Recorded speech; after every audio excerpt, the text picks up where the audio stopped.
My name is Matthew, and at 34 I have built a life most people dream of as a successful software engineer in Boston.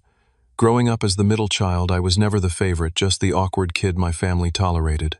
7 years ago, during Thanksgiving dinner, my mother actually asked me to leave the table while my siblings laughed at my humiliation.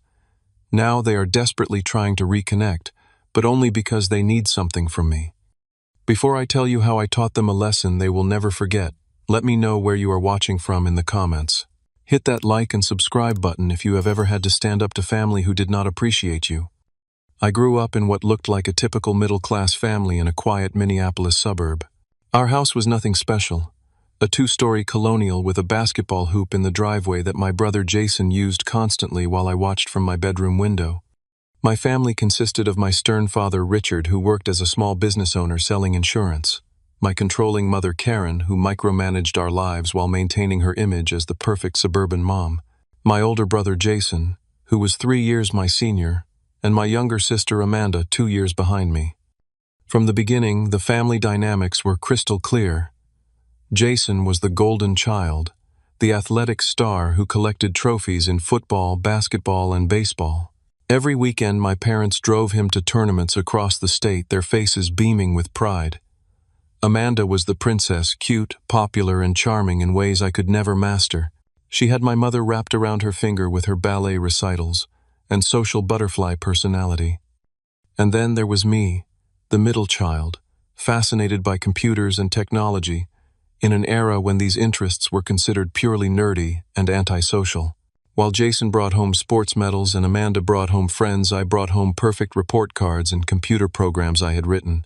My father would glance at my straight, as give a distracted nod and ask, "Why not join a team sport instead of sitting inside all day?"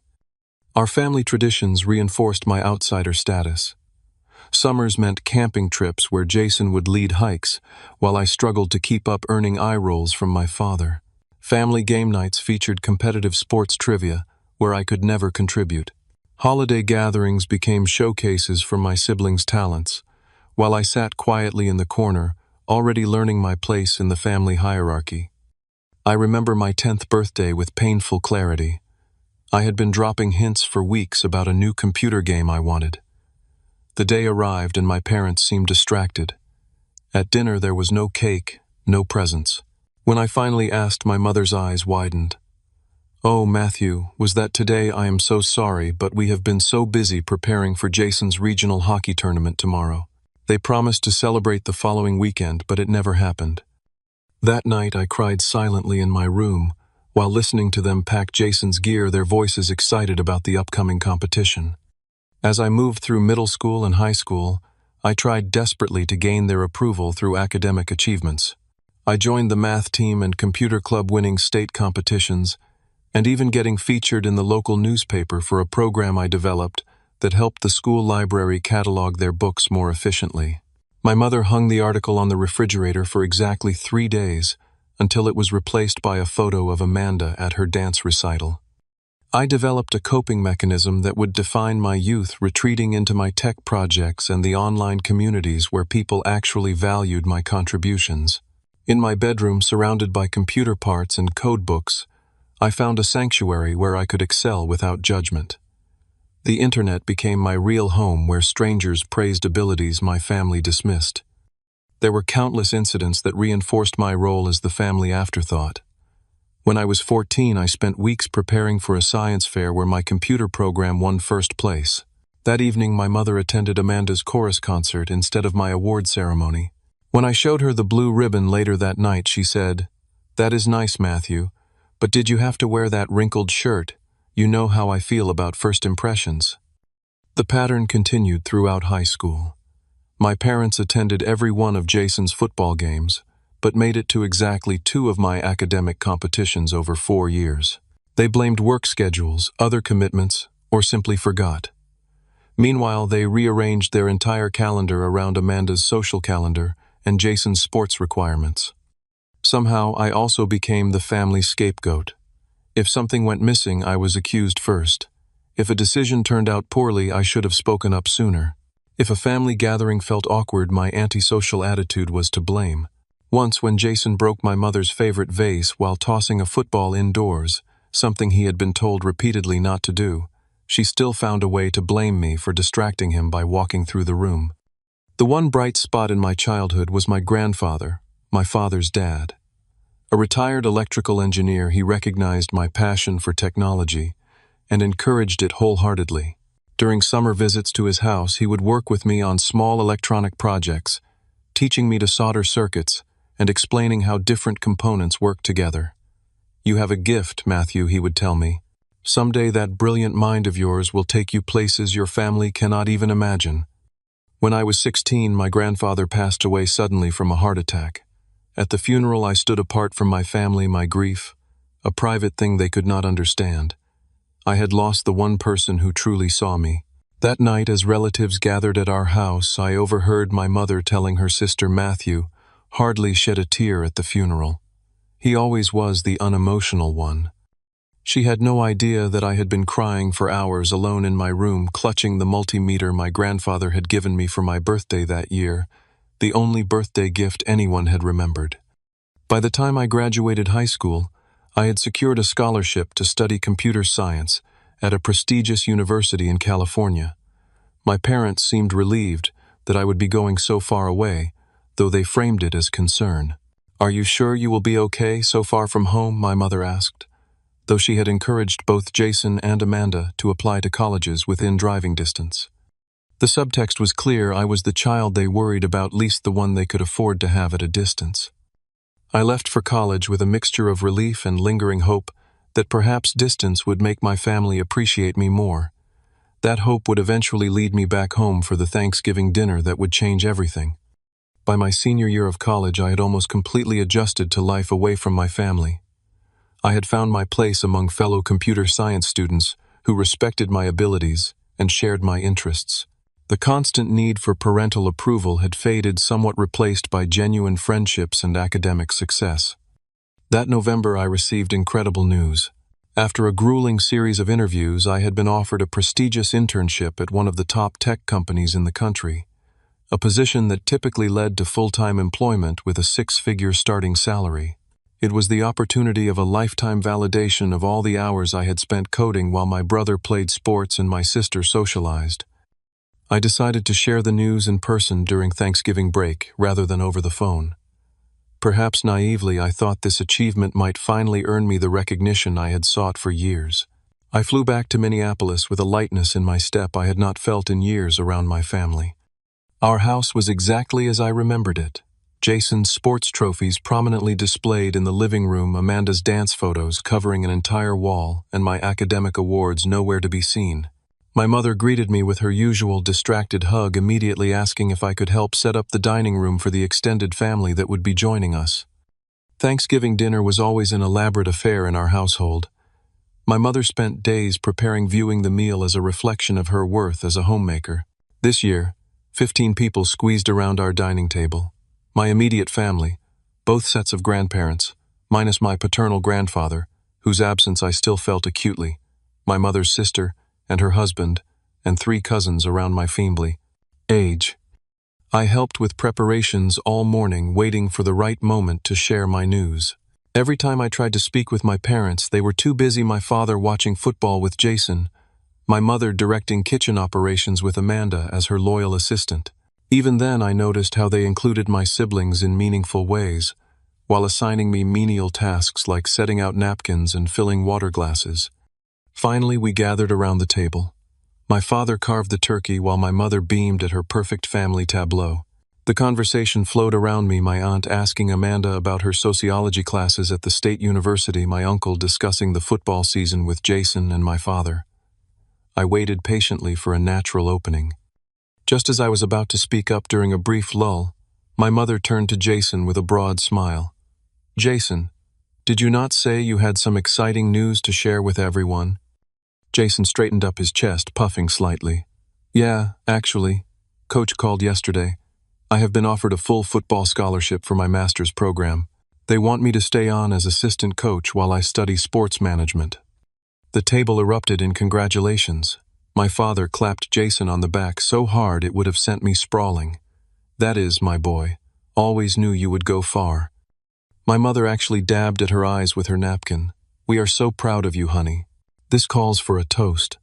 She raised her glass, and everyone followed suit, including me, though the familiar weight of invisibility was settling back onto my shoulders.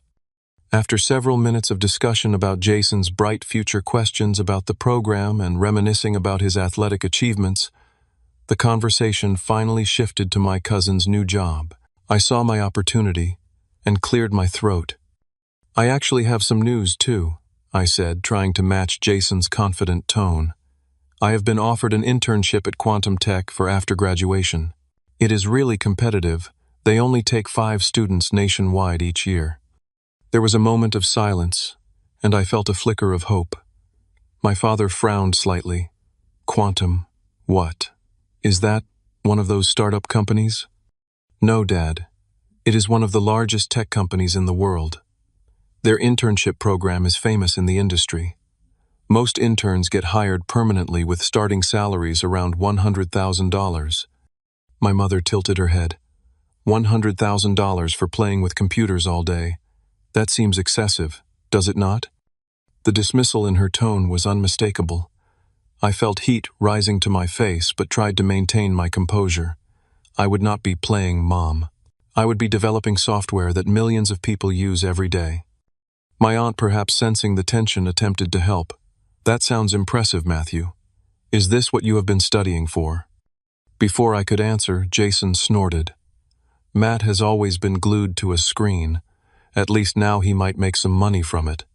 Several people chuckled, and Amanda added, "Remember when he tried to explain coding to Grandma last Christmas? She thought he was speaking a foreign language." More laughter rippled around the table. I felt my opportunity slipping away. "It is actually a really big deal," I insisted, my voice rising slightly. "The recruiter said my algorithm design was the best they had seen from an undergraduate." My mother's expression hardened almost imperceptibly. "Matthew, there is no need to raise your voice. We are all very happy for you, but there is no need to try to overshadow your brother's achievement." "Overshadow?" I repeated, genuinely confused. "I am just sharing my news just like Jason did." The difference, my mother said with that tight smile I had come to dread, is that Jason waited to be asked. He did not try to make the conversation about himself. I looked around the table, searching for an ally, but found only uncomfortable expressions, or worse, subtle agreement with my mother. So I should have waited to be asked. When has anyone ever asked about my accomplishments? The table fell silent. My father shifted uncomfortably, but said nothing. My mother's smile disappeared entirely. "Matthew, that is enough," she said, her voice dangerously quiet. "You are being dramatic and making everyone uncomfortable. I am just asking for the same respect and interest that Jason and Amanda get automatically," I replied, struggling to keep my voice steady. My mother set her fork down with a deliberate motion that somehow echoed through the silent dining room. "I think," she said slowly, "that you should take some time to cool off. Perhaps you should leave the table until you can behave appropriately." I stared at her in disbelief. "You are asking me to leave? I am 22 years old, not a child." "Then stop acting like one," she snapped. "Go to your room until you can be pleasant company." The silence that followed was deafening. I looked at my father, who studied his plate intently. I looked at my grandparents, who seemed deeply uncomfortable but unwilling to intervene. And then I heard a snicker from Jason, quickly followed by a poorly disguised giggle from Amanda. The humiliation burned through me like acid. I stood slowly, my chair scraping against the hardwood floor. "Enjoy your dinner," I managed to say before walking out of the dining room with as much dignity as I could muster. As I climbed the stairs to my childhood bedroom, I heard the conversation resume behind me, as if nothing had happened. By the time I reached the top of the stairs, laughter was already floating up from the dining room. In my old bedroom, surrounded by the few remnants of my childhood that my mother had not packed away, academic certificates that never made it to the walls downstairs, science fair ribbons stuffed in a desk drawer, I sat on the edge of the bed, too shocked to even cry. I could hear the muffled sounds of the continued Thanksgiving celebration below. Nobody came to check on me. Nobody brought me a plate of food. I sat alone for nearly an hour before hunger drove me back downstairs. The dining room had been cleared, dishes done, leftovers packed away. My family had moved to the living room for dessert and coffee. As I entered the kitchen looking for food, I overheard their conversation from the adjacent room. "Cannot imagine sitting at a desk all day staring at a screen," Jason was saying. "I would go crazy." "Well, it suits Matthew," my mother replied. "He has always preferred computers to people." "Remember when Dad tried to teach him to throw a football?" Amanda added, followed by laughter. "He closed his eyes every time." I quietly made myself a sandwich from leftovers and returned to my room, the weight of their words heavier than any hunger. That night, as I lay in my childhood bed listening to the comfortable sounds of my family continuing their evening without me, I made a decision that would alter the course of our relationship forever. After graduation, I would create as much distance as possible between myself and the people who had never seen my worth. The next morning I left before anyone else was awake, taking an earlier flight back to California. I left a brief note saying I had changed my flight for study purposes. It was the beginning of my new life, one where I would no longer seek approval from those unwilling to give it. 6 months after the Thanksgiving dinner incident, I graduated with highest honors in computer science. My parents and siblings attended the ceremony, maintaining the appearance of a proud, supportive family. They smiled for photos and made appropriate comments about my achievement, but there was an undeniable distance between us, a chasm that had been growing for years, but had become unbridgeable that Thanksgiving night. I accepted the internship at Quantum Tech and moved to Boston immediately after graduation. The physical distance, over 1,000 miles, was a relief. The move marked not just a geographical separation, but an emotional one. I was determined to build a life where my worth was not determined by family validation. The early days in Boston were challenging. The internship was demanding, pushing me to my limits technically and mentally. I worked 14-hour days, fueled by a mixture of ambition and the lingering need to prove myself. My studio apartment was barely furnished, just a mattress on the floor, a desk for my computer, and a single chair. I poured everything into my work, using the pain of rejection as fuel. During those first few years, my contact with my family became increasingly superficial. Monthly phone calls with my mother consisted of her talking about Jason's coaching career or Amanda's social life, with perfunctory questions about my work that revealed she had no real interest or understanding of what I did. My father rarely came to the phone, sending his regards through my mother. My siblings reached out only when they needed something: Jason asking for help with his fantasy football website, Amanda wanting assistance with her college papers, or later advice on buying a laptop. Neither ever asked about my life or career unless it directly benefited them. Every holiday, my mother would call to express disappointment that I would not be coming home. "Family should be together," she would say, though they had made me feel anything but part of the family.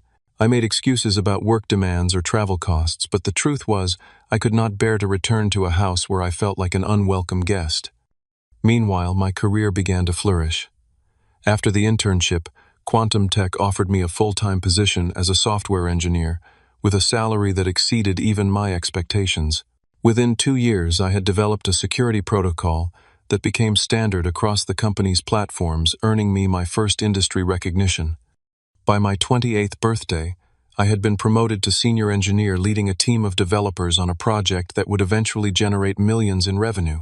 The same year, I filed a patent for an innovative encryption algorithm that caught the attention of the tech community. An industry magazine featured me in their Under 30 issue, highlighting my contributions to cybersecurity. The irony was not lost on me that as my professional reputation grew, my family remained largely unaware of my success. I never volunteered information about my accomplishments during our infrequent conversations, and they rarely asked specific questions. In their minds, I was still just Matthew who played with computers. While my career soared, I channeled some of my energy into a side project, a startup focused on educational technology that would make coding accessible to disadvantaged students.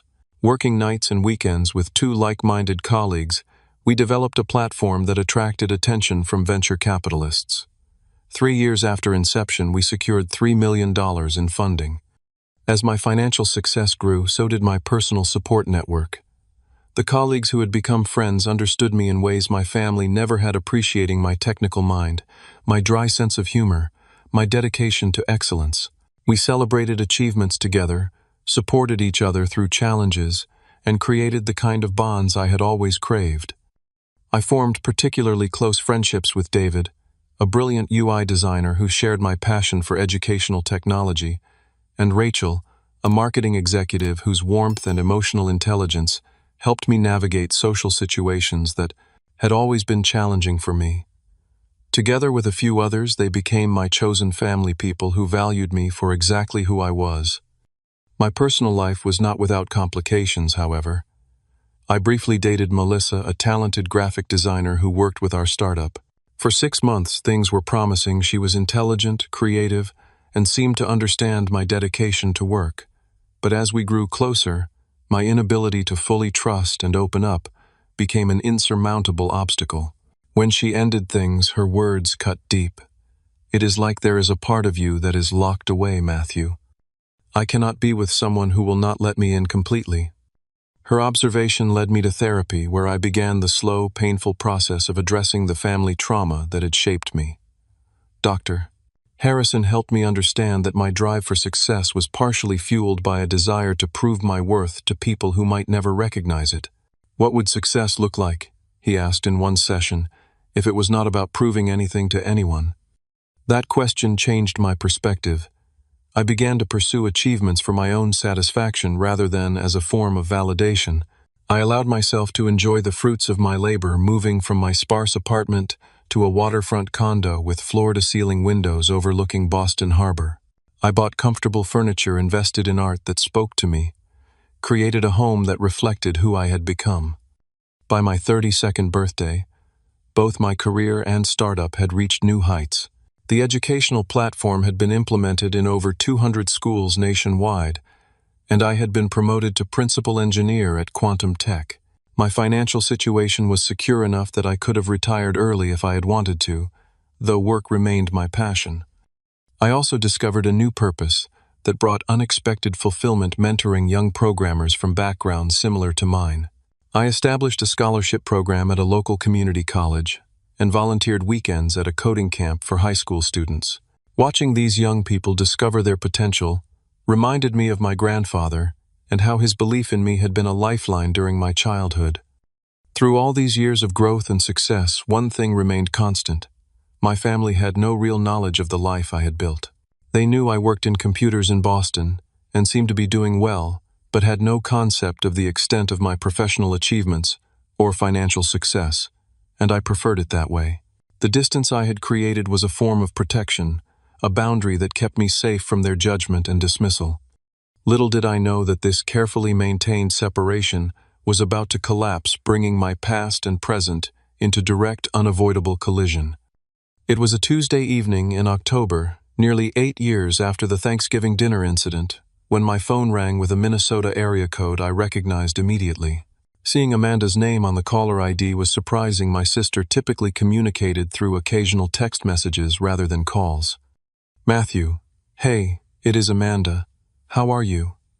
Her voice had that forced, casual tone that immediately put me on alert. "I am fine, Amanda. This is unexpected." "Is everything okay?" I replied, setting aside the work documents I had been reviewing. "Oh yeah, everything is." She paused. "Well, actually, no. Things have been better, to be honest." What followed was several minutes of awkward small-talk questions about Boston's weather, comments about how long it had been since we had properly spoken, observations about how quickly time passes. I waited patiently, knowing from experience that this preamble served a purpose. Amanda was working up to something. Finally, after exhausting her repertoire of pleasantries, she sighed. "Look, Matt, I am calling because there is a situation with the family. A financial situation." "What kind of financial situation?" I asked, though I had already guessed the direction of this conversation. "Dad's insurance business has been struggling for years. The big companies have been taking all his clients. He tried to diversify into financial planning, but it went badly. He made some investments that—" Her voice cracked slightly. "They are facing bankruptcy, Matt. They might lose the house." I said nothing, waiting for her to continue. And that is not all she went on. Jason had that knee injury last year that ended his coaching career. The medical bills have been piling up and the school let him go. He has been unemployed for months. I knew about Jason's injury only because my mother had mentioned it during our last Christmas call, though the details she shared had been minimal. And Amanda's voice became smaller. I got divorced last year. Tom left me with the kids and moved to Seattle with his new girlfriend. I have been struggling as a single mom. I had to move back in with mom and dad temporarily, but now with their situation. The picture became clearer with each detail. My successful but distant brother was now unemployed and in debt. My socially adept sister was a struggling single mother, and my parents, who had built their identity around their comfortable middle-class stability, were facing financial ruin. I am sorry to hear all this, I said, meaning it despite our complicated history. It sounds like everyone is going through a difficult time. Yeah, it has been rough. Amanda agreed, her voice brightening slightly now that the worst had been revealed. So we were thinking. The family was discussing options, and we remembered that you have been doing really well with your computer job in Boston. There it was the real purpose of the call. We were hoping, and I know this is a lot to ask, but maybe you could help out with just a small loan, just to get everyone back on their feet. Dad needs about $50,000 to save the business, and Jason has medical bills around $40,000, and I have been struggling with childcare costs while I look for a better job. I did the mental calculation. They were asking for at least $100,000, likely more. For me, it was an amount I could easily afford. But the circumstances left a bitter taste in my mouth. How did you know I could help with that amount? I asked, keeping my voice neutral. A pause. Well, we know you work for that big tech company and those places pay really well, right? And we saw some article about you online when we Googled your name. Something about a startup. It seemed like you were doing really well. So they had researched me enough to discover my financial situation, but not enough to actually understand my life or accomplishments. They had not called in 8 years to ask how I was doing, but they had Googled me when they needed money. I see, I said. And when was the last time any of you called just to check on me, Amanda? Not to ask for tech help or money, but just to see how your brother was doing. The silence on the other end was telling. Matthew, I know we have not been the best at staying in touch, she finally said, defensiveness creeping into her tone. But you moved so far away, and you always seemed so busy. I have been busy, I acknowledged, building a life and career without much family support. Another uncomfortable silence followed. Look, Amanda said, her voice taking on the placating tone she had always used to get her way. Maybe we could discuss this in person. Mom was thinking we could have a family dinner this weekend. You could fly in, we could all catch up properly, and discuss how to move forward together, as a family. The irony of another family dinner was not lost on me. A family dinner, I repeated. Like the Thanksgiving where Mom asked me to leave the table, and you and Jason laughed. Matt, that was years ago, Amanda protested. Are you still hung up on that? We were all younger then, and it was just a misunderstanding. I took a deep breath, considering my options. Part of me wanted to refuse outright to tell Amanda that they had made their choice years ago when they decided I was not worth their time or respect. But another part, perhaps the part still seeking resolution, saw an opportunity. Do Mom and Dad know you are calling me about this? I asked. It was actually Mom's idea, Amanda admitted. She said you have always been the responsible one with money, and that you would want to help family in need. 8 years of minimal contact, and suddenly I was the responsible one when it benefited them. I will think about it, I said finally. The dinner, I mean. I will let you know by tomorrow if I can make it. After ending the call, I sat in my living room overlooking the Boston skyline, turning the conversation over in my mind. The timing was revealing. Not a call when I was featured in industry magazines, not a call when my startup secured funding, not a call on many birthdays and holidays. But financial trouble struck, and suddenly I was worth contacting. I called Dr. Harrison, my therapist, and scheduled an emergency session for the following morning. I needed perspective from someone who understood the complexity of my family dynamics before making a decision. What do you hope to achieve? "If you go," Dr. Harrison asked during our session after I had explained the situation. "I am not sure," I admitted. Closure, a chance to finally be seen for who I have become, or maybe just the satisfaction of them knowing what they missed out on by dismissing me all these years. "Those sound like reasons rooted in old wounds," he observed gently. "What about reasons focused on your present and future well-being?" His question made me pause. What did I want from this encounter beyond settling old scores? "Maybe clarity," I said finally. "A chance to establish honest boundaries, to help them in a way that does not enable the same toxic patterns." Dr. Harrison nodded. "That sounds like a healthier approach. Remember, Matthew, this is not about revenge or even justice. It is about you deciding what kind of relationship you want moving forward, if any." By the time I left his office, I had made my decision. I would go to Minneapolis that weekend, not with the intention of rescuing my family financially, but with a plan to address the real issues that money could not solve. I called Amanda back and agreed to the dinner, booking a flight for Friday evening. Then I began preparing not just financially but emotionally and strategically for a confrontation 8 years in the making. The flight to Minneapolis gave me 5 hours to reflect on what I was about to do. I had spent the days since Amanda's call consulting with my financial advisor about the most prudent ways to potentially help my family without creating unhealthy dependencies. I had also prepared myself mentally for what would undoubtedly be an emotionally charged encounter. Landing at the Minneapolis airport felt like stepping back in time. The familiar skyline, the distinct Midwestern atmosphere, it all brought back memories both comforting and painful. I rented a car rather than asking my family to pick me up, wanting to maintain control over my coming and going. Driving through my old neighborhood was surreal. Little had changed externally, yet everything felt different through the lens of who I had become. I pulled up to my parents' house at exactly 6 o'clock, the agreed time for dinner. From the outside, the house looked shabbier than I remembered, the paint peeling in places, the yard less meticulously maintained than during my childhood. Small signs of the financial strain Amanda had described. I sat in the car for a moment, gathering my resolve before walking to the front door. Before I could knock, it swung open to reveal my mother, her hair now streaked with gray, but her posture still rigid with the same controlling energy I remembered. "Matthew," she exclaimed, with exaggerated warmth, pulling me into a hug that felt performative rather than genuine. "Look at you, so professional in your nice suit. Boston must be treating you well." My father appeared behind her, looking older and more tired than I had anticipated. His handshake was firm, but his eyes were wary, as if unsure how to interact with the son who had become a virtual stranger. "Good to see you, son," he said simply. Inside, the house was largely unchanged. The same furniture, the same family photos chronicling Jason's athletic achievements and Amanda's social milestones.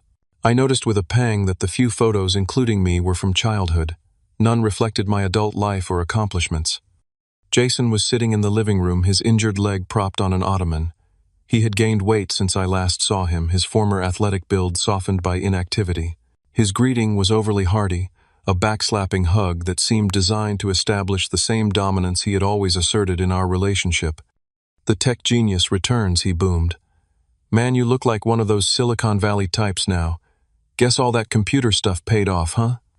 Amanda emerged from the kitchen with a young boy about 5 years old trailing behind her, my nephew, whom I had only seen in the occasional photos she posted online.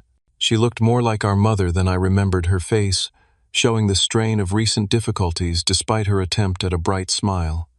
"Matt, this is Tyler," she said, nudging the shy boy forward. "Tyler, this is your Uncle Matthew from Boston."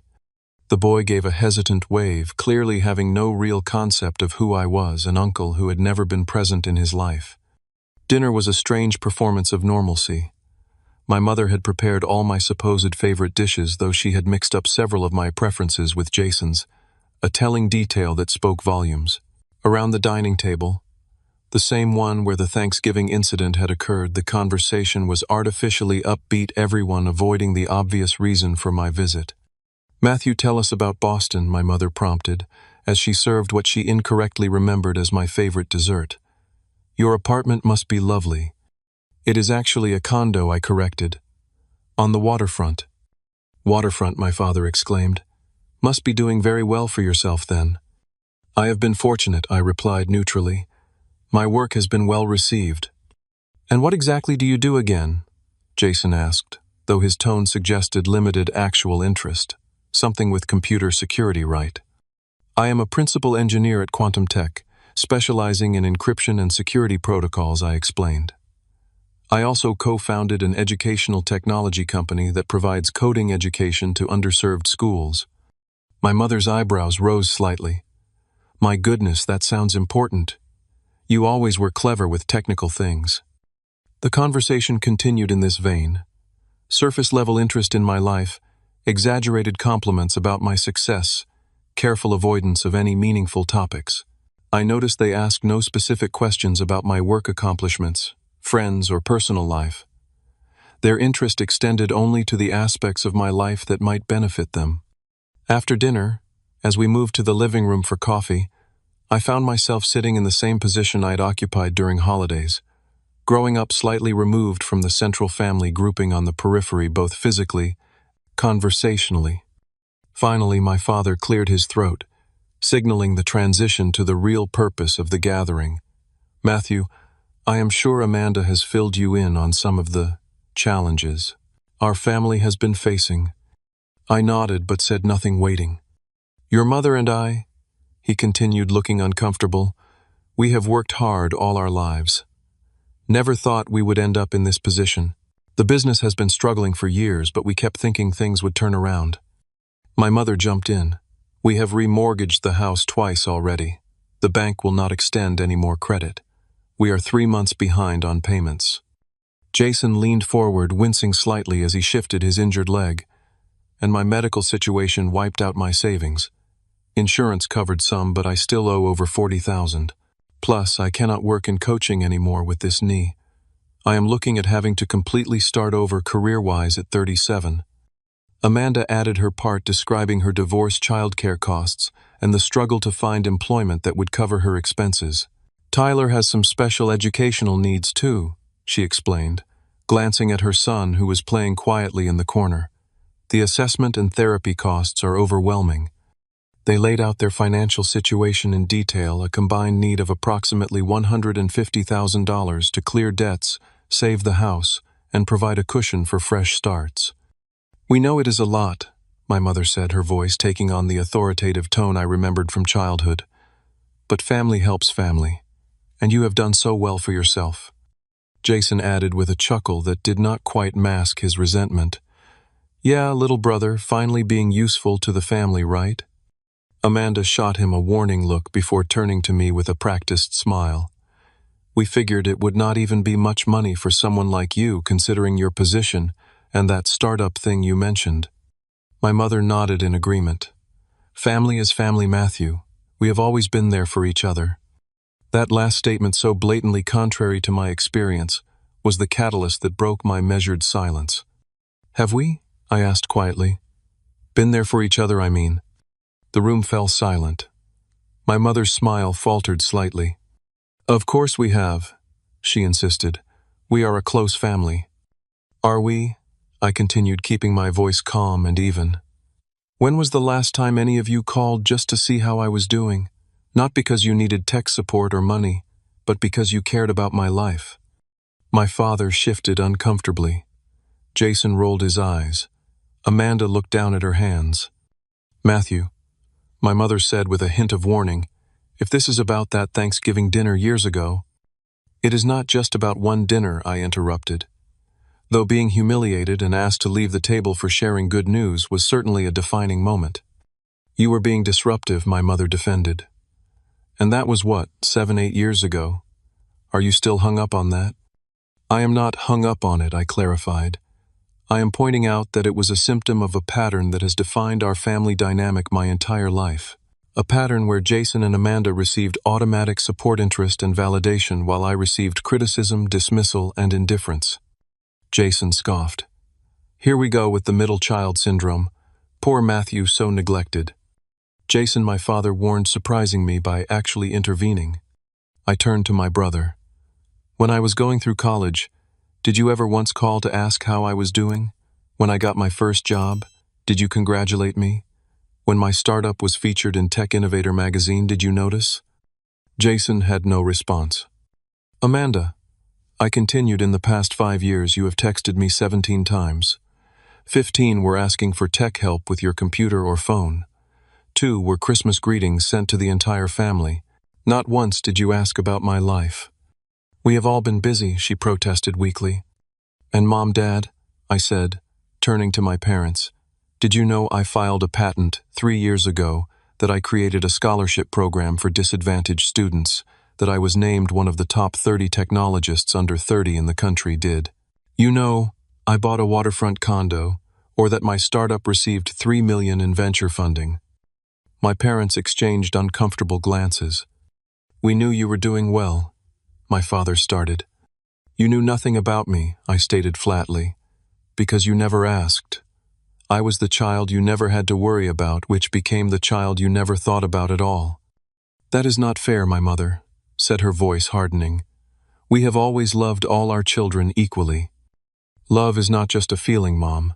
It is actions. It is interest. It is attention and support and celebration of successes. By those measures, the love in this family has never been equal. The room fell into an uncomfortable silence. My father looked thoughtful, my mother defensive, Jason annoyed, and Amanda on the verge of tears. So you are not going to help us, Jason finally said. You came all this way just to throw a pity party about your childhood. I did not say that, I replied calmly. I came prepared with options, but I wanted to address the real issues first, because throwing money at the situation without addressing the underlying patterns would solve nothing. My mother's expression changed instantly, hope, replacing defensiveness. Options. What kind of options?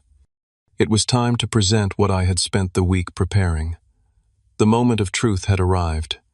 I reached for my briefcase and removed a folder containing several documents. The room fell silent as I placed it on the coffee table between us.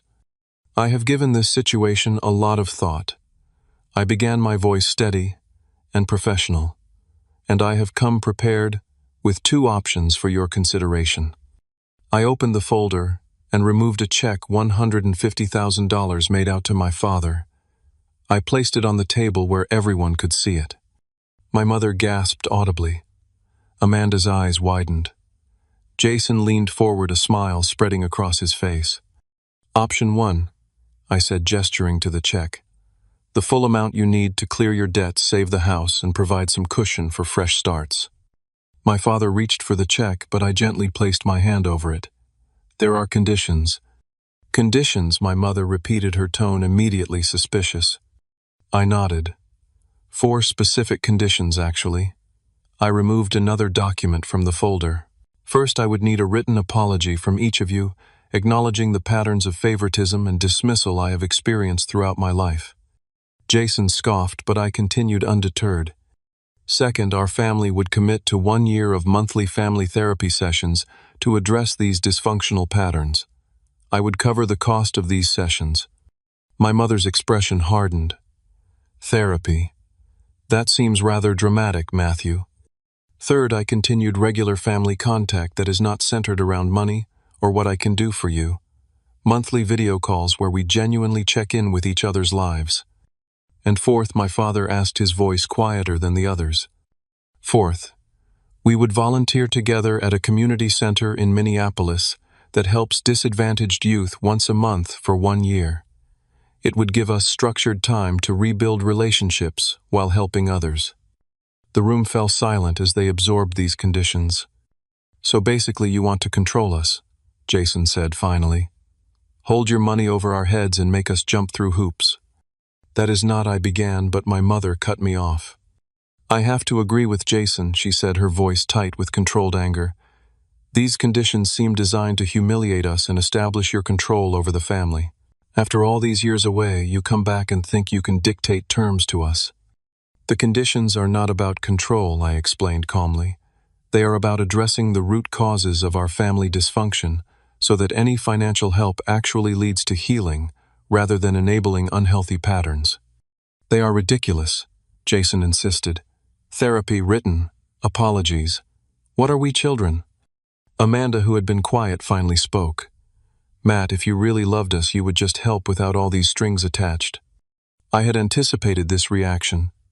Without responding directly to their objections, I removed another set of documents from my folder. As I said, I came with two options. The second option does not involve a direct cash payment. I laid out three separate documents.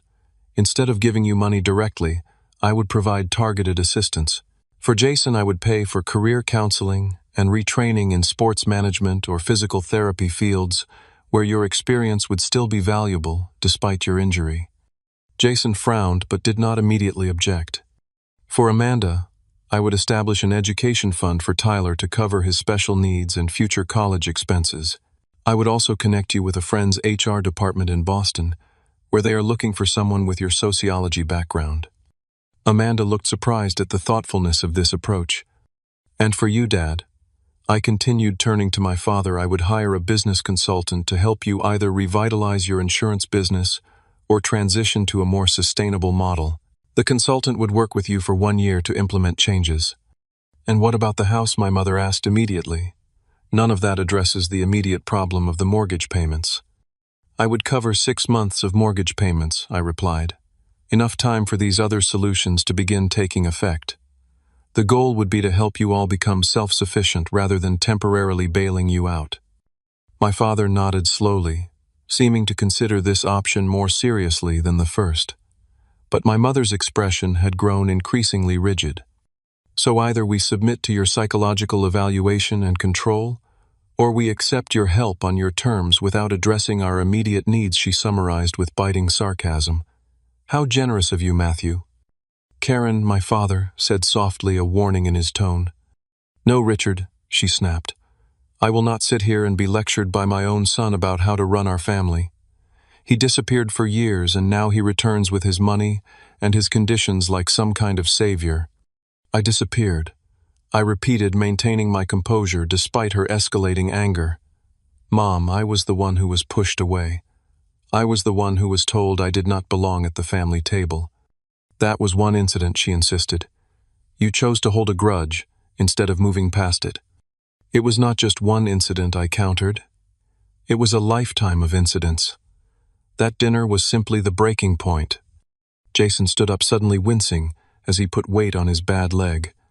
This is bullshit. You come back after all these years just to lord your success over us when we are down.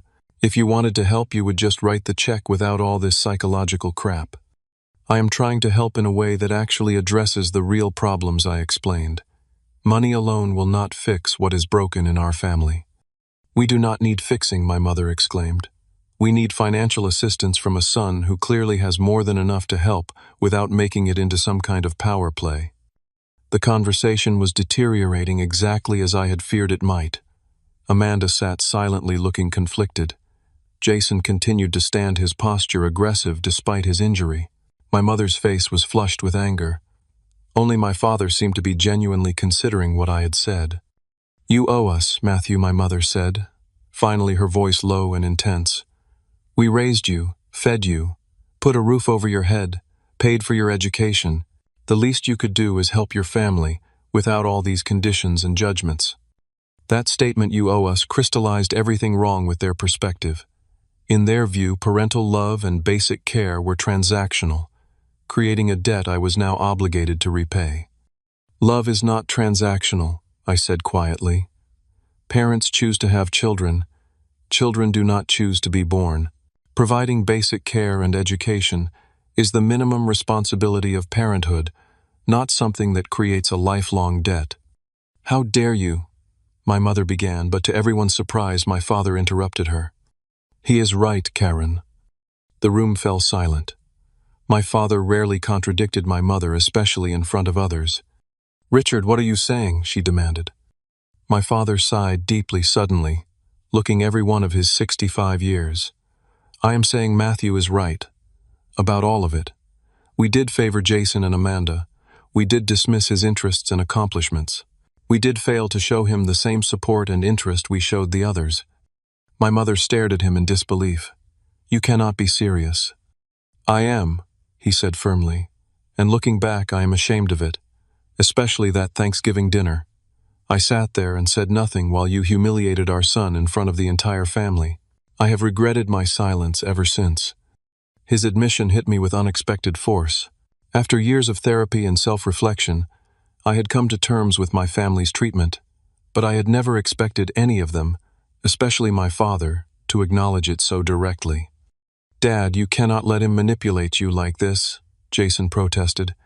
"It is not manipulation to speak the truth," my father replied, his voice gaining strength. "And the truth is, we have not been fair to Matthew, not as a child, not as a young adult, and not now expecting him to rescue us financially, while never having shown genuine interest in his life." A tense silence fell over the room. My mother's expression was a mixture of shock and betrayal. Jason looked disgusted. Amanda seemed uncertain, her eyes moving between our parents. I closed my folder and stood up. I did not come here to create more division. I came with genuine options to help, but I cannot pretend that throwing money at the situation without addressing the underlying issues would be healthy for any of us. I placed the folder on the coffee table. Both options remain available. The check and the conditions for option 1 are detailed inside, as are the specifics of the targeted assistance in option 2. Take some time to discuss it as a family. I moved toward the door, then paused. "The decision is yours. Call me when you decide." With that, I left my childhood home, the weight of years of unspoken truths finally lifted from my shoulders. Whether they accepted either of my offers or not, I had finally said what needed to be said. I had stood in my truth, and offered help on terms that respected my worth, something I had never been able to do as a child or young adult. As I drove back to my hotel, I felt neither triumph nor despair, just a quiet certainty that I had done the right thing regardless of what came next. A week passed with no word from my family. I had returned to Boston the day after our confrontation, leaving the ball firmly in their court. While I went about my daily routines, meetings at quantum tech development sessions for my educational platform, mentoring sessions with young programmers, my thoughts often drifted back to Minneapolis and the stunned faces of my family as I walked out the door. I had expected immediate rejection of my offers. The fact that they had not immediately called to refuse gave me a glimmer of hope that perhaps, just perhaps, my words had made an impact, particularly my father's surprising acknowledgement of their treatment of me. On the 8th day after my visit, my phone rang with my father's number, not my mother's, which was significant in itself. "Matthew," he said when I answered, his voice sounding older and more tentative than I remembered. "I was wondering if I could come see you in Boston. Just me. There are things I need to say that should be said in person." His request surprised me. My father had never traveled to visit me in all my years away from Minneapolis. "Of course, Dad. When were you thinking of coming? I could fly out tomorrow if that works for you. Just for the day." We made arrangements, and the following evening I met my father at my condo.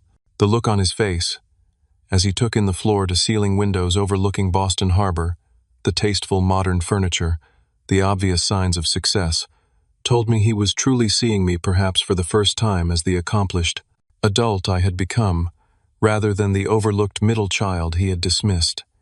"This is quite a place," he said, accepting the coffee I offered him. "You have done well for yourself, Matthew. Better than I ever imagined." "Thank you," I replied, simply gesturing for him to take a seat in the living area. He sat down heavily, placing his coffee on the table untouched. "I have been doing a lot of thinking since your visit. A lot of remembering, too. Things I had conveniently forgotten or never let myself see clearly." I remained silent, giving him space to continue. "I want to apologize," he said, looking directly at me. "Not because of the money or because of any conditions, but because it is long overdue. I failed you as a father in many ways. I let your mother's favoritism of Jason and Amanda go unchallenged. I dismissed your interests because they were different from mine. I never gave you the same attention or support I gave your siblings." His directness was unexpected. In our family, emotions and failings were typically glossed over rather than confronted head-on. "The truth is," he continued, "I did not understand you. Jason was easy for me. Sports competition, physical achievements, those were things I understood. And Amanda was your mother's domain. But your mind works in ways mine never could. Your interests in technology, your quiet intelligence, I did not know how to connect with those things, so I took the easier path of focusing on your siblings. That must have been difficult to realize, I said, genuinely moved by his self-awareness.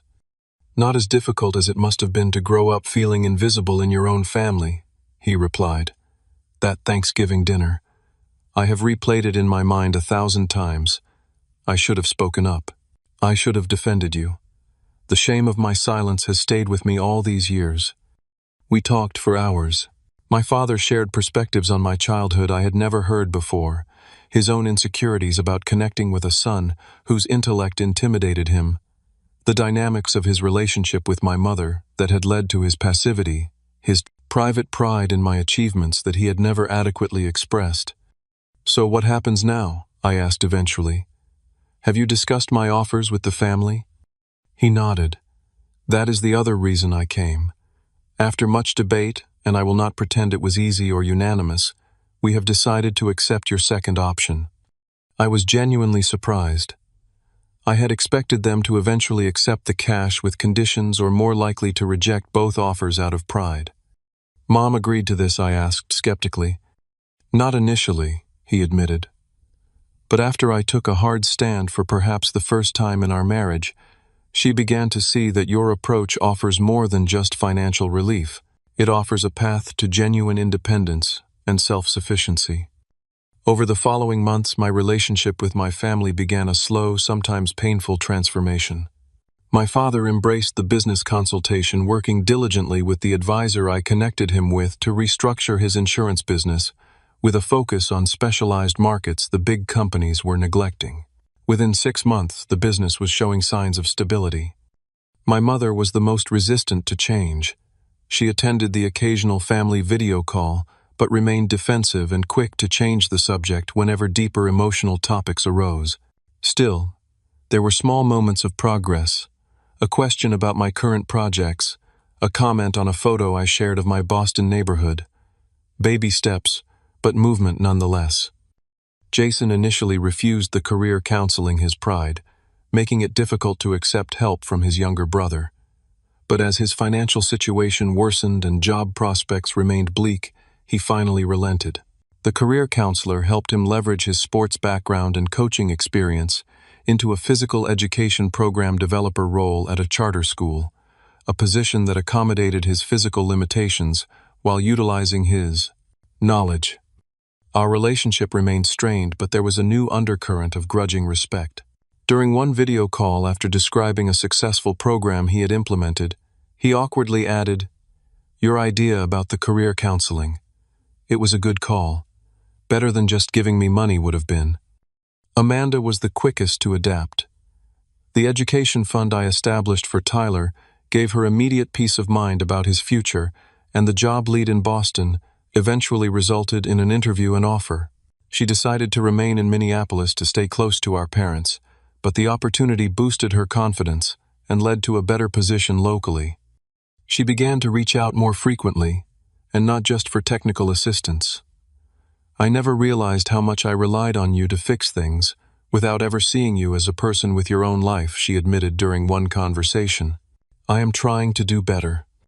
A year after my confrontation with the family, the situation had evolved considerably. My parents' house was secure, the business was stable if not thriving. Jason had found a new career path, and Amanda was supporting herself and Tyler independently. Our family dynamic remained complicated, but there was a new foundation of honesty that had never existed before. I continued to build my own life in Boston, finding that the resolution with my family imperfect, as it was freed emotional energy I had not realized I was still expending. My startup expanded to more schools, and I received recognition from the tech community for our impact on educational access. I also found myself more open to personal connections.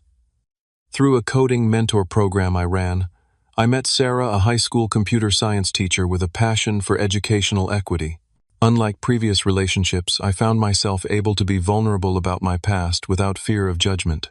Sarah's own complicated family history gave her insight into my experiences, and her warmth and emotional intelligence complemented my more analytical nature.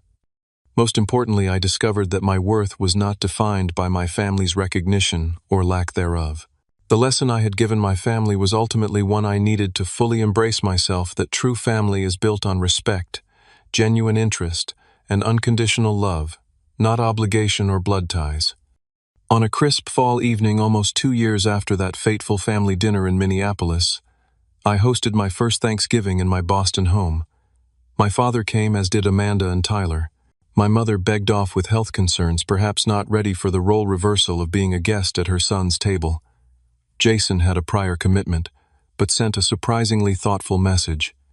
Around my table were also the people who had become my chosen family, colleagues who had become friends, mentors who had become confidants, and Sarah, who had become the partner I never thought I would find.